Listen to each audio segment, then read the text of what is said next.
फेंक देते तो मैं क्या करी रास्ते में आने बोल के हटा के इधर फेंक देते नहीं ओ वीडियो एंड पर इसको बोले तो मैं बोली संगत पे आ लेने का सामने कान पे लेके आऊंगी मैं जाता मत बोल के बोले तो नहीं तू नौकरी लेगी ना तू झाड़ दे बोल के बोले ఇది 10వ వార్డు ప్రకాశ్పేట మరి ఇక్కడ మా మహిళా సోదరులకు ఈరోజు అంటువ్యాధి అంటే డెంగ్యూ జోకి మరి హాస్పిటల్ పాలైంది. ఈ డెంగ్యూ మరి విస్తరించకుండా మున్సిపాలిటీ అధికారులు చర్య తీసుకోవాలని చెప్పేసి కోరుతా ఉన్నాం. మరి ఈ డెంగ్యూ రావడానికి కారణం మున్సిపాలిటీ నిర్లక్ష్యం అని చెప్పేసి నేను చెప్తా ఉన్నా.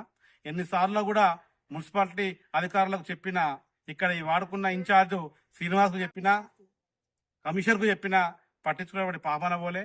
ఈరోజు ఈ డెంగ్యూ రావడానికి కారణం మున్సిపాలిటీ అధికారుల నిర్లక్ష్యం అని చెప్పేసి నేను గుర్తు చేస్తా ఉన్నా.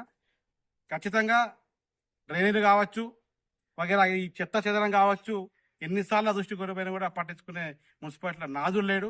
కాబట్టి దీనికి కారణము ఈ పరిసరాల ప్రాంతాల మొత్తం కూడా ఇటు పోతే కాలువ ఉంటుంది.